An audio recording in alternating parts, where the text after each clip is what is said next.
አሰላሙ አለይኩም ወራህመቱላሂ ወበረካቱሁ ድና የተከበራችሁ የቻናል ተከታታዮች እንዴት ናችሁ? ከኔ ጋር አልሐምዱሊላህ ረብል ዓለሚን። ዛሬ ደግሞ ይህንን ከኬሚካል ነፃ የሆነ የዝንብና የቢንቢ ማጥፊያ አሰራር በተፈጥሯዊ ነገሮች ነው ማሳያችሁ ማለት ነው።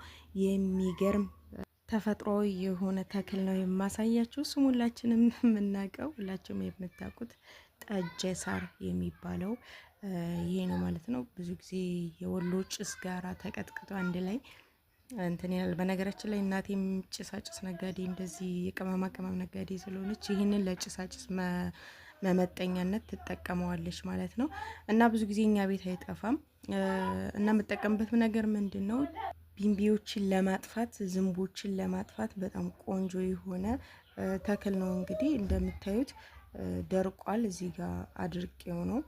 እርጥቡን መጠቀም ትችላላችሁ። እርጥቡን እሽት አድርጋችሁ ከበር ላይ ከመስኮት ላይ ብታስቀምጡት ዝንቦች አይቀርቡም፣ እንዲሁም ትንኞች ማለት ነው እና የተለያዩ ነፍሳቶች።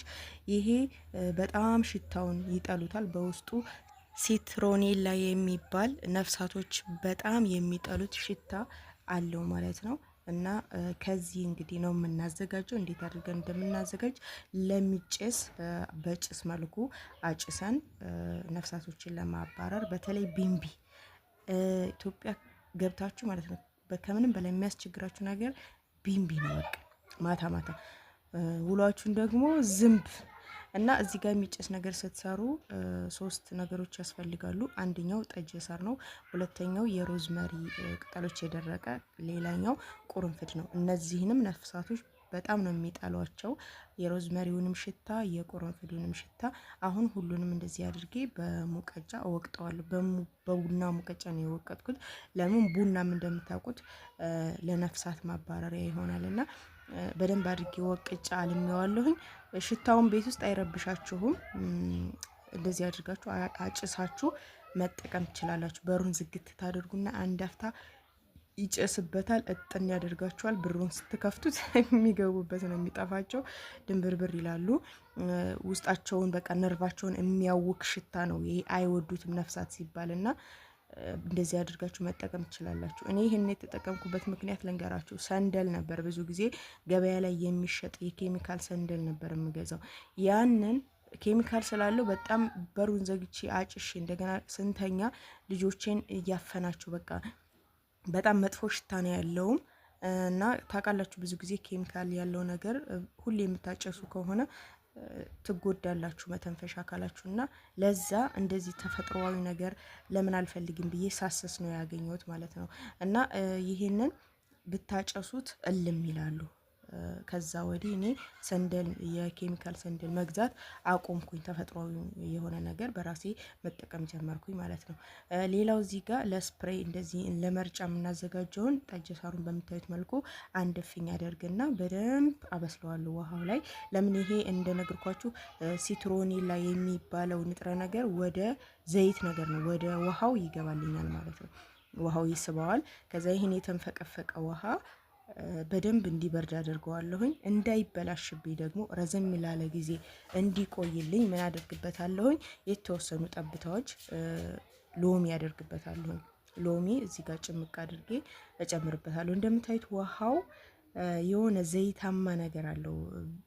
በእጃችሁ ስትነኩት ዘይቱ በቃ ባያስታውቃችሁም እንዲህ ባይናችሁ ስታዩት ከላይ ዘይት ያደረጋችሁበት ነው የሚመስለውና ዘይታማ ነገር አለው። ሌላ ደግሞ የሮዝመሪ ዘይት ጠብ ካደረጋችሁበት አንደኛ ጥሩ ነው፣ ለነፍሳት ያጠፋል እንደነገርኳችሁ የእሱን ሽታ። ሌላው ነገር ደግሞ እንትናችሁ ይሄ ስፕሬይ ያዘጋጃችሁት ውሃ ያንፈቀፈቃችሁት እንዲቆይ ረጅም ጊዜ እንዲቆይ ሊያደርገው ይችላል። ካልሆነ ደግሞ ሌላው እንዲቆይ የሚያደርገው ሎሚ ነው። ሎሚ እንደዚህ አድርጋችሁ ካፈረጣችሁ በኋላ ላው ላይ ትተውታላችሁ። ከዛ ውሃው መቀዝቀዝ አለበት። ከቀዘቀዘ በኋላ የሎሚውን ይሄንን አንስታችሁ ያለውን በውስጥ ያለውን የቀረ ውሃ ካለ ትጨምቁታላችሁ ማለት ነው። እንደምታዩት እዚህ ጋር የተወሰነ ዘይት ያለው ከላይ ያንጸባርቃችኋል። ይሄ ማለት ከውስጥ ያለው የዘይቱ ወደ ውሃው ተቀላቅሎ ማለት ነው። ከዛ እንደዚህ አድርጌ ከቀዘቀዘልኝ በኋላ አጠለዋለሁኝ። በስፕሬይ መርጫ ልክ እንደዚህ አይነት ትገዙና እዚች ውስጥ አስገብታችሁ በቃ ቤቱን ሙሉን ዙሪያውን ግድግዳውን ሁሉንም በደንብ ትረጩታላችሁ። ከዛ በቃ ተደናብረው ዝንቦቹም ሆነ ትንኞቹ እንዲባረሩ በቃ ብር ብለው እንዲሄዱ ነው የሚያደርጋቸውና ስትመለሱ የተወሰነ ሰዓት ትታችሁ ስትመለሱ ዝንብ ትንኝ የሚባል ነገር አታገኙም። እና በጣም ቆንጆ የሆነ ተፈጥሯዊ ነገር ነው። ብናሸተውም እንደውም ለጭስነት እንደነገርኳችሁ እንጠቀመዋለን። የወሎ ጭሶች ጋራ ይመጠናል፣ ጭሳጭሶች ጋር እና ውስጣችሁን አይረብሻችሁም ሽታው ማለት ነው። ተፈጥሯዊ ነገር ነው። አንደኛ ኬሚካል የለውም። የሚገርማችሁ ነገር ማለት ነው ትልቁ ሚስጥር ምንድን ነው? ለነፍሳት ማጥፊያ የተለያዩ ቦታዎች የምትገዟቸው ስፕሬይ ነገሮች፣ እንዲህ ግድግዳ ላይ በሶኬት የሚሰኩ ነገሮች፣ እነዛ ዘይቶች ማለት ነው የዚህ ምርት አለበት። ይሄ የጠጀ ሳሩ ኬሚካል ላይ እንትን ይጠቀሙታል ፋብሪካ ላይ ማለት ነው። ነገር ግን ልዩነቱ ምንድነው? እኛ እዚህ ጋር ያዘጋጀነው ነገር ተፈጥሯዊ ነገር ነው። እነሱ ደግሞ ኬሚካል ነገሮችን ይጨምሩበታል እና ያ ነው ልዩነቱ እንጂ ዋናው አሳስ የነፍሳት ማጥፊያ ጠጀ ሳር ነው ማለት ነው ውዶች። ይሄንን ማወቅ አለባችሁ። ብዙ ጊዜ እንደምላችሁ እኛው ሀገራችን ውስጥ በአካባቢያችን የምንንቀው የምንጥለው ነገር እነዚህ ነገራቶች በጣም ከባድ የሆኑ ለኛ አስፈላጊ የሆኑ ጥቅሞች አሏቸው። ግን ፋብሪካ ላይ ሂደው ተሰርተው ሲመጡ ወደኛ ሌላ ታሪክ ይመስሉናል። ግን አይደለም፣ የኛው የራሳችን የሆኑ ተፈጥሯዊ ምርቶች ናቸው በተለያዩ ነገሮች ላይ አገልግሎት የሚኖራቸው ማለት ነው። እና ውዶች ይሄን ነገር ሰርታችሁ እንግዲህ ከዝንብም ሆነ ከትንኝ እፎይ ማለት ትችላላችሁ። እኔ ሰንደል መግዛቴን ትቻለሁኝ።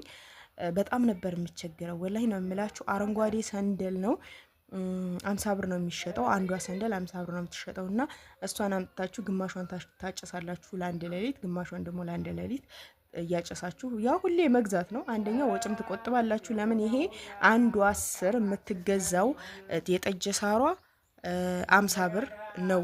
30 ብርም አለ ትንሽ እንደ አቅሙ። ከዛ አነስ ያለ እኔ ካሳየኋችሁ ስር አነስ ያለ በ30 ብር ገዝታችሁም አድርቃችሁ መጠቀም ትችላላችሁ። እንደነገርኳችሁ ምሽት ሽታ አድርጋችሁ መስኮት ላይ በር ላይ እንደዚህ አስራችሁ ብታስቀምጡት በቃ ሽታው ውስጣቸውን ስለሚያውከው አደናብሮ ከቤት ውስጥ እንዲጠፉ ነው የሚያደርጋቸው እና ይሄንን ነገር መጠቀም አለባችሁ።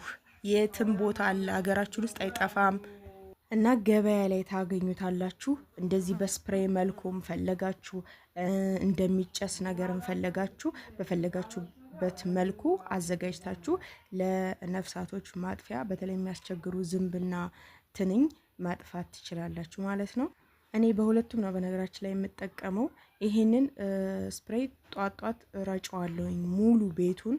በተለይ እናቴ ቤት እንደነገርኳቸው አሁን እናቴ ቤት ነው ያለሁት። በጣም ነው ዝንብ የሚያስቸግረው ሰራሃትን እና በጣም ረጭበትና ዘግቼ ከዛ በኋላ ክፍት አድርገዋለሁኝ። በቃ እልም ነው የሚሉት፣ የት እንደሚሄዱ ራሱ አላውቅም። ሱብሃንአላህ። እቤቴ ደግሞ ትንኝ በጣም ስለሚያስቸግረኝ አጨስና ዘግቼ አንዳፍታ በኋላ የምትለው ላ ልምትላለች እላችኋለሁ ውዶችዬ። እና ለዛሬ ያዘጋጀሁላችሁ ቪዲዮ ይህንን ይመስል ነበረ። ከወደዳችሁት ላይክ፣ ሼር፣ ሰብስክራይብ ማድረጋችሁን አትርሱ። ኢንሻአላህ በቀጣይና ለእናንተ ይጠቅማል ብዬ ባሰብኩት ቪዲዮ ይዤላችሁ እመጣለሁኝ። ኢንሻአላህ እስከዛ አላህ ሰላማችሁን ያብዛው፣ አገራችንም ሰላም ያደርግልን። ወሰላሙ አለይኩም ወራህመቱላሂ ወበረካቱ።